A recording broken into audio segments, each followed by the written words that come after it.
How to enable data saver mode on Android. Hey everyone, welcome back. If you want to reduce mobile data usage without affecting essential apps, data saver mode is the easiest solution. Here's how you can enable it. First off, go ahead and open up settings.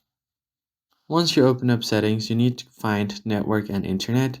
In some phones, you can find it inside connection settings. So head over to connections and then find network and internet here.